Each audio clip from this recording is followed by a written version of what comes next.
जी हाँ दोस्तों, दूसरा टी20 जीतने के बाद अब आग लग चुकी है। और यह आग कहीं और नहीं बल्कि भारतीय टीम के ड्रेसिंग रूम में कप्तान सूर्य और कोच गंभीर के दिलों में लगी है। जी हाँ दोस्तों, ये कहानी अब किसी साधारण क्रिकेट मैच की नहीं रही बल्कि एक जंग का रूप ले चुकी है।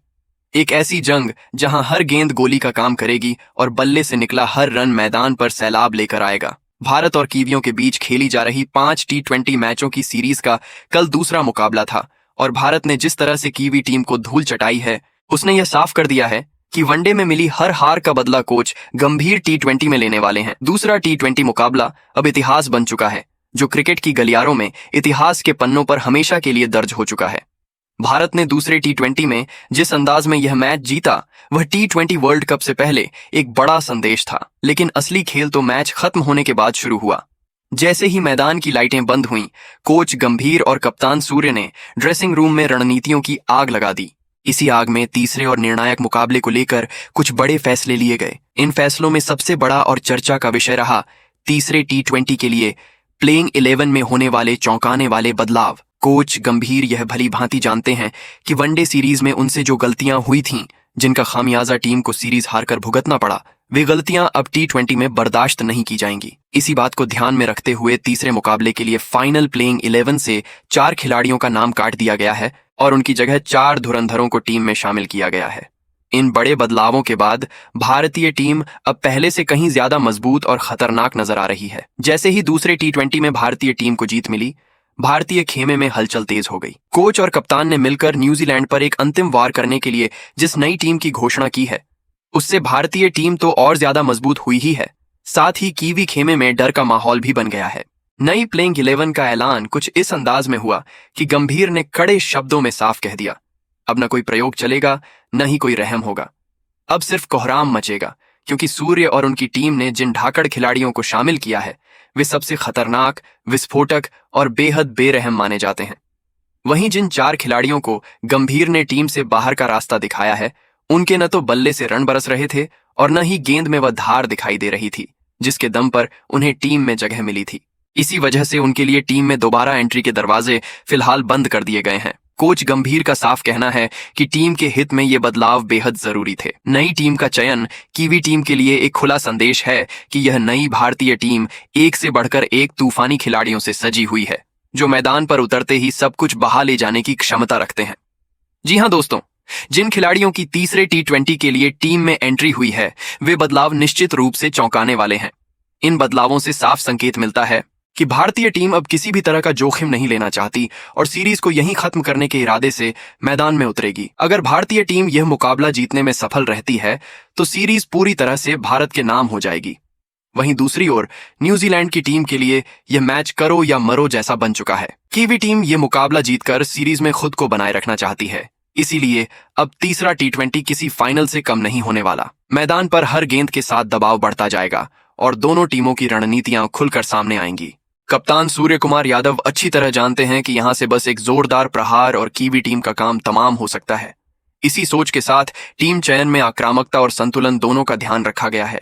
अब देखना यह होगा कि मैदान पर यह नई भारतीय टीम अपने इरादों को कितनी मजबूती से अंजाम तक पहुंचाती है। जी हां दोस्तों, दूसरे टी20 मुकाबले में कप्तान सूर्य कुमार यादव ने टॉस जीतकर पहले गेंदबाजी करने का फैसला लिया। उस समय लगभग सभी को यही उम्मीद थी कि भारतीय गेंदबाज न्यूजीलैंड की टीम को 150 से 160 रनों के आसपास रोक लेंगे और भारत यह मैच आसानी से जीत लेगा। लेकिन कीवी बल्लेबाजों ने जिस तरह से भारतीय गेंदबाजी पर आक्रामक हमला बोला, उसने टीम इंडिया की गेंदबाजी की कमजोरियों की पूरी किताब खोलकर रख दी। निर्धारित 20 ओवरों में न्यूजीलैंड ने बोर्ड पर 208 रन टांग दिए। इतने बड़े स्कोर को देखकर हर भारतीय फैन के मन में डर बैठ गया कि कहीं यह मैच भारत के हाथ से न निकल जाए।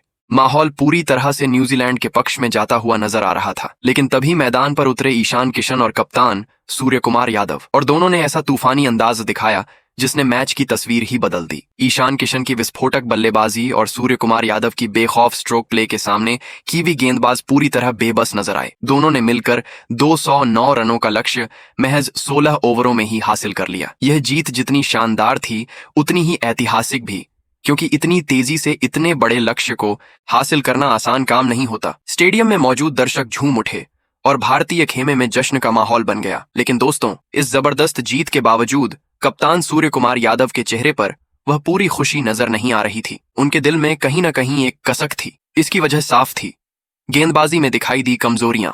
सूर्य कुमार जानते थे कि हर बार बल्लेबाज इतने बड़े लक्ष्य को चेज नहीं कर पाएंगे। इसी चिंता को लेकर मैच खत्म होते ही उन्होंने कोच से विस्तार से चर्चा की। इस चर्चा के बाद बड़ा फैसला लिया गया। टीम से 4 खिलाड़ियों को बाहर किया गया और उनकी जगह कुछ नए चेहरों को मौका देने का निर्णय लिया गया, ताकि आने वाले मुकाबलों में टीम और ज्यादा संतुलित और मजबूत दिखाई दे। दोस्तों, आज के इस वीडियो में हम आपको भारतीय टीम की नई प्लेइंग 11 के बारे में विस्तार से बताने वाले हैं। इसके साथ ही आपको यह भी जानकारी मिलेगी कि अगला मुकाबला कब और कहां खेला जाएगा, किस मैदान पर होगा और उस मैदान का रिकॉर्ड क्या कहता है। इसलिए वीडियो को अंत तक जरूर देखिए। लेकिन आगे बढ़ने से पहले आप सभी से एक सवाल, कल ईशान किशन की बल्लेबाजी को आप 100 में से कितने नंबर देना चाहेंगे? कमेंट में अपनी राय जरूर लिखिए। साथ ही वीडियो को लाइक करें और अगर आप प्लेइंग 11 से जुड़ी सटीक और तेज अपडेट्स चाहते हैं तो चैनल को सब्सक्राइब करके बेल आइकन जरूर दबा दें, ताकि हर मैच की प्लेइंग 11 सबसे पहले आप तक पहुंच सके। दोस्तों, भारत और न्यूजीलैंड के बीच तीसरा और निर्णायक T20 मुकाबला 25 तारीख रविवार को गुवाहाटी के बरसापारा क्रिकेट स्टेडियम में खेला जाएगा। यह मुकाबला दोनों टीमों के लिए बेहद अहम होने वाला है, क्योंकि यही मैच तय करेगा कि सीरीज किसके नाम होती है। एक तरफ भारतीय टीम घरेलू मैदान पर सीरीज जीतकर दबदबा बनाना चाहेगी, तो वहीं दूसरी तरफ न्यूजीलैंड की टीम हर हाल में यह मैच जीतकर वापसी करने की कोशिश करेगी। अब अगर हम इस मैदान के रिकॉर्ड और आंकड़ों की बात करें तो बरसापारा क्रिकेट स्टेडियम अब तक कुल 7 T20 मुकाबलों की मेजबानी कर चुका है। इन मुकाबलों में एक बात साफ तौर पर देखने को मिली है कि पहले बल्लेबाजी करने वाली टीम का पलड़ा ज्यादातर भारी रहा है। अब तक खेले गए कुल मैचों में पहले बल्लेबाजी करने वाली टीम ने 5 मुकाबले जीते हैं, जबकि लक्ष्य का पीछा करने वाली टीम को सिर्फ 2 मैचों में ही सफलता मिल पाई है। यह मैदान हमेशा से एक हाई स्कोरिंग वेन्यू के रूप में जाना जाता है। यहां पहली पारी का औसत स्कोर लगभग 161 रन के आसपास रहा है। इसी वजह से जो भी टीम टॉस जीतेगी उसके कप्तान के लिए पहले बल्लेबाजी करने का फैसला लेना एक सुरक्षित और समझदारी भरा विकल्प माना जा सकता है। बड़े स्कोर के दबाव में अक्सर दूसरी टीम की गलतियां सामने आती हैं और इसी रणनीति का फायदा कई टीमें यहां उठा चुकी हैं। हालांकि यह मैदान सिर्फ बल्लेबाजों के लिए ही नहीं बल्कि गेंदबाजों के लिए भी कुछ खास मौके लेकर आता है। मैच की शुरुआत में खासकर पहले 4 ओवरों में तेज गेंदबाजों को स्विंग मिलने की पूरी संभावना रहती है। नई गेंद से गेंदबाज अगर सही लाइन और लेंथ पर गेंद डालें तो बल्लेबाजों को शुरुआत में परेशानी में डाल सकते हैं। वहीं मिडिल ओवरों की बात करें तो यहां स्पिन गेंदबाजों का बोलबाला देखने को मिलता है। धीमी पिच और थोड़ी पकड़ की वजह से स्पिनर्स रन रोकने के साथ साथ विकेट निकालने में भी अहम भूमिका निभाते हैं। इसके अलावा इस मैदान पर शाम के समय ओस भी एक बड़ा फैक्टर साबित होती है। जैसे जैसे रात बढ़ती है दूसरी पारी में बल्लेबाजी करना थोड़ा आसान हो जाता है, क्योंकि गेंद गीली होने के कारण गेंदबाजों की पकड़ कमजोर पड़ती है। ऐसे में चेज करना आसान भी हो सकता है। इसी वजह से टॉस जीतने वाले कप्तान के सामने एक मुश्किल फैसला होगा, पहले बल्लेबाजी कर बड़ा स्कोर खड़ा किया जाए या फिर बाद में ओस का फायदा उठाते हुए लक्ष्य का पीछा किया जाए। यह देखना बेहद दिलचस्प होगा कि दोनों टीमों के कप्तान टॉस जीतकर क्या रणनीति अपनाते हैं। दोस्तों, यह तो थी मैदान और पिच से जुड़ी अहम जानकारी। अब बात करते हैं कि आप इस रोमांचक मुकाबले को देख कहां सकते हैं। मोबाइल यूजर्स इस मैच का लाइव आनंद जियो हॉटस्टार पर उठा सकते हैं। वहीं टेलीविजन दर्शकों के लिए स्टार नेटवर्क पर इस मुकाबले का सीधा प्रसारण किया जाएगा। अब चलिए उस हिस्से की ओर जिसका आप सभी बेसब्री से इंतजार कर रहे हैं। जी हां दोस्तों, आखिर भारतीय टीम की फाइनल प्लेइंग 11 क्या होगी और वो कौन से बड़े बदलाव हैं जो दूसरे T20 मुकाबले के खत्म होने के बाद कप्तान सूर्य कुमार यादव और कोच ने मिलकर किए हैं। क्या नए चेहरों को मौका मिलेगा या फिर टीम किसी चौंकाने वाले फैसले के साथ मैदान पर उतरेगी? इन सभी सवालों के जवाब आपको आगे देखने को मिलेंगे, इसलिए जुड़े रहिए और इस रोमांच को मिस मत कीजिए। दोस्तों, सबसे पहले ओपनिंग की बात करें तो कप्तान सूर्य कुमार यादव और कोच गौतम गंभीर ने इस अहम मुकाबले के लिए एक बार फिर अभिषेक शर्मा पर भरोसा जताया है। भले ही दूसरे T20 मैच में अभिषेक अपना खाता भी नहीं खोल पाए थे, लेकिन इसके बावजूद टीम मैनेजमेंट ने उन पर विश्वास बनाए रखा है। इसकी सबसे बड़ी वजह है उनकी मौजूदा फॉर्म और उनका निडर बल्लेबाजी अंदाज। अभिषेक इस समय जिस लय में बल्लेबाजी कर रहे हैं वह किसी भी विपक्षी टीम के लिए खतरे की घंटी साबित हो सकती है। सूर्य कुमार यादव अच्छी तरह जानते हैं कि T20 क्रिकेट में शुरुआत कितनी अहम होती है। ऐसे में ओपनर के तौर पर ऐसे खिलाड़ी की जरूरत होती है जो पहले ओवर से ही गेंदबाजों पर दबाव बना सके और रन गति को लगातार तेज रखे। अभिषेक शर्मा इसी सोच पर पूरी तरह फिट बैठते हैं। उनका बल्लेबाजी अंदाज पूरी तरह आक्रामक है, जहां वह पहली ही गेंद से बड़े शॉट खेलने का माद्दा रखते हैं। अभिषेक की खास बात यह है कि वह किसी भी बॉलिंग अटैक को तहस नहस करने की क्षमता रखते हैं। नई गेंद के साथ उनके शॉट्स मैदान के हर हिस्से में जाते हैं, जिससे फील्डिंग टीम शुरुआत से ही बैकफुट पर चली जाती है। उनका ऊंचा स्ट्राइक रेट इस बात का सबूत है कि वह क्रीज पर टिकते ही मैच की दिशा बदल सकते हैं। यही वजह है कि एक असफल पारी के बावजूद टीम इंडिया ने उन्हें ओपनिंग की जिम्मेदारी सौंपी है। कप्तान और कोच को उम्मीद है कि इस अहम मुकाबले में अभिषेक शर्मा अपनी विस्फोटक बल्लेबाजी से टीम को तेज और मजबूत शुरुआत दिलाएंगे, जो जीत की नींव साबित हो सकती है। अब बात करते हैं दूसरे ओपनर की, तो कप्तान सूर्य कुमार यादव ने अभिषेक शर्मा का साथ देने की जिम्मेदारी एक बार फिर संजू सैमसन को सौंपी है। संजू सैमसन एक ढाकड़ खिलाड़ी माने जाते हैं और वह अपने दम पर किसी भी मुकाबले का रुख पलटने की क्षमता रखते हैं। भले ही पहले दोनों T20 मुकाबलों में उनका बल्ला शांत रहा हो, लेकिन टीम मैनेजमेंट ने उनके टैलेंट पर पूरा भरोसा दिखाया है। संजू सैमसन उन खिलाड़ियों में से हैं जिनकी क्लास और क्षमता आंकड़ों से कहीं ज्यादा बड़ी है। उनकी टाइमिंग, शॉट सिलेक्शन और क्रीज पर ठहराव उन्हें एक खतरनाक बल्लेबाज बनाता है। पावर प्ले के ओवरों में संजू तेजी से रन बनाने में माहिर हैं और शुरुआत में गेंदबाजों पर दबाव बनाना अच्छी तरह जानते हैं। उनका आक्रामक रवैया टीम को तेज शुरुआत दिलाने में अहम भूमिका निभा सकता है। इसके अलावा संजू के पास बड़े टूर्नामेंट्स का अनुभव भी है, जहां उन्होंने अंतर्राष्ट्रीय स्तर पर अपनी काबिलियत साबित की है। सीमित ओवरों के क्रिकेट में उनका नाम उन बल्लेबाजों में आता है जो थोड़े समय में मैच का पासा पलट सकते हैं। सिर्फ बल्लेबाजी ही नहीं, बल्कि विकेट कीपिंग के रूप में संजू टीम को एक अतिरिक्त विकल्प भी देते हैं। उनकी फुर्ती, कैच पकड़ने की क्षमता और स्टंप्स के पीछे समझदारी टीम के लिए काफी अहम साबित होती है। यही कारण है कि एक दो असफल पारियों के बावजूद कप्तान सूर्य और कोच ने संजू सैमसन पर भरोसा कायम रखा है और उम्मीद है कि इस मुकाबले में वह अपनी काबिलियत का पूरा प्रदर्शन करेंगे। अब बात करते हैं नंबर 3 जैसी अहम जगह की, तो इस मुकाबले में इस जिम्मेदारी के लिए एक बार फिर ईशान किशन को ही मौका दिया जाएगा। पहले T20 मैच में ईशान का बल्ला खामोश रहा था, जिसके बाद उन्हें टीम से बाहर करने की चर्चाएं तेज हो गई थीं। आलोचक सवाल उठा रहे थे कि क्या ईशान इस स्तर पर लगातार प्रदर्शन कर पाएंगे या नहीं, लेकिन दूसरे T20 मुकाबले में ईशान किशन ने अपने बल्ले से ऐसा जवाब दिया कि सारी आलोचनाएं खुद ब खुद शांत हो गईं। ईशान ने आक्रामक अंदाज में बल्लेबाजी करते हुए बेहद तेज रफ्तार से रन बनाए और मैदान के चारों ओर आकर्षक शॉट्स लगाए। उनकी पारी में आत्मविश्वास, आक्रामक सोच और मैच को खत्म करने की भूख साफ झलक रही थी। यह कहना गलत नहीं होगा कि उस मुकाबले को ईशान ने लगभग अकेले दम पर भारत की झोली में डाल दिया। नंबर 3 की भूमिका T20 क्रिकेट में बेहद खास होती है, जहां बल्लेबाज को परिस्थिति के अनुसार खेल को संभालने और जरूरत पड़ने पर तेजी से रन बटोरने की जिम्मेदारी निभानी होती है। ईशान इस भूमिका के लिए पूरी तरह फिट बैठते हैं। इसके अलावा ईशान किशन एक शानदार फील्डर भी हैं। उनकी फुर्ती, तेज रिफ्लेक्स और मैदान पर लगातार ऊर्जा टीम का मनोबल बढ़ाती है। आक्रामक बल्लेबाजी और बेहतरीन फील्डिंग का यह संयोजन उन्हें इस महत्वपूर्ण स्थान के लिए एक मजबूत विकल्प बनाता है। नंबर 4 जैसी बेहद अहम जगह के लिए टीम में खुद कप्तान सूर्य कुमार यादव नजर आएंगे। सूर्य को दुनिया भर में 360 डिग्री खिलाड़ी क्यों कहा जाता है, इसका सबूत उन्होंने इस सीरीज के दोनों T20 मुकाबलों में बखूबी दिया है।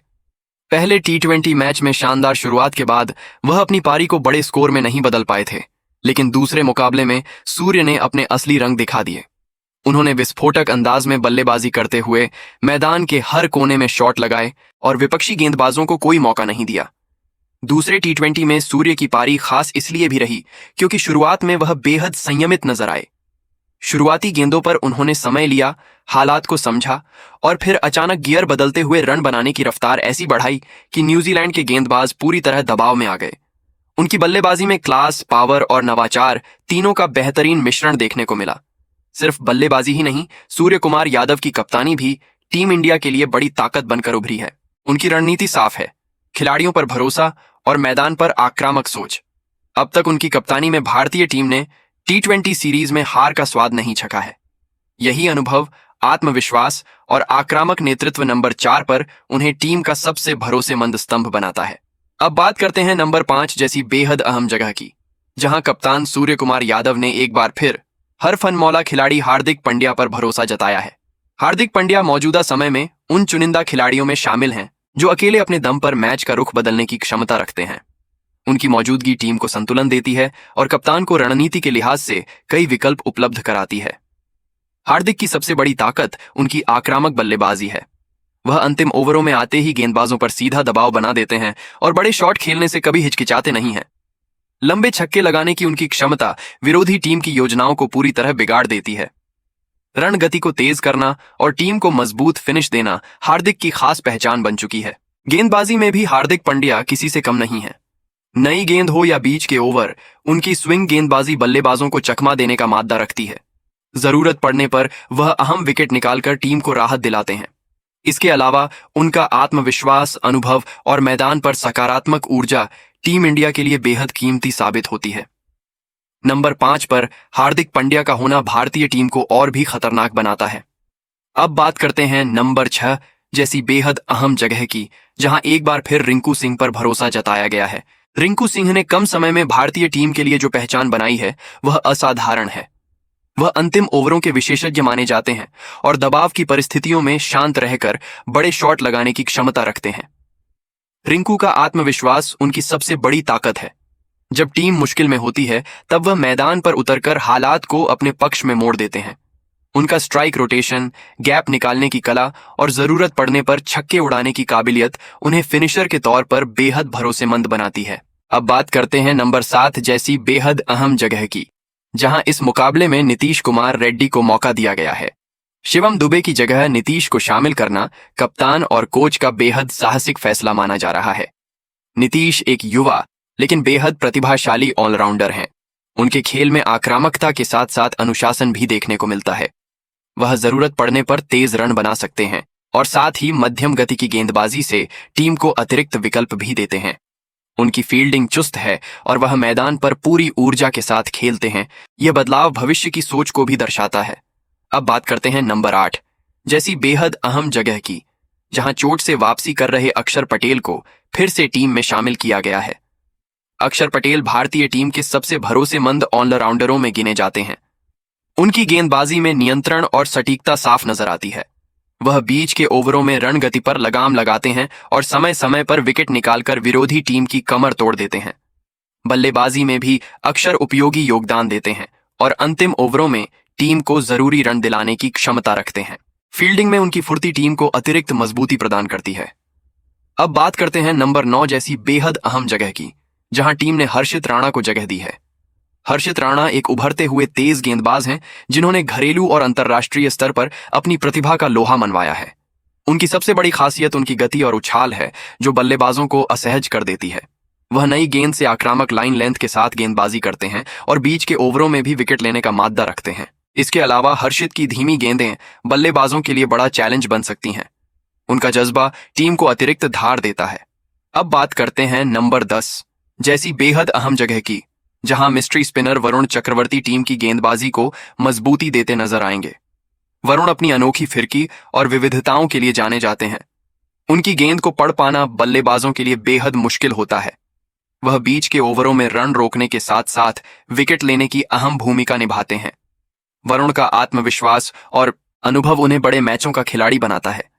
जब भी टीम को ब्रेक थ्रू की जरूरत होती है, वरुण कप्तान के लिए एक भरोसेमंद हथियार साबित होते हैं। अब बात करते हैं नंबर 11 जैसी बेहद अहम जगह की, जहां दुनिया के सर्वश्रेष्ठ तेज गेंदबाज जसप्रीत बुमराह टीम की अगुवाई करते नजर आएंगे। बुमराह भारतीय गेंदबाजी आक्रमण की रीढ़ हैं। उनकी यॉर्कर, सटीक लाइन लेंथ और शांत स्वभाव उन्हें बाकी गेंदबाजों से अलग बनाता है। वह पावर प्ले में विकेट निकालकर विरोधी टीम को बैकफुट पर धकेल देते हैं और डेथ ओवरों में रन रोकने का हुनर रखते हैं। बड़े मुकाबलों में बुमराह की मौजूदगी टीम को आत्मविश्वास से भर देती है और विरोधी खेमे में डर पैदा करती है। तो दोस्तों, ये है तीसरे T20 मुकाबले के लिए भारतीय टीम की नई और दमदार प्लेइंग 11। आप इस टीम के बारे में क्या सोचते हैं? अपनी राय हमें कमेंट में जरूर बताइए।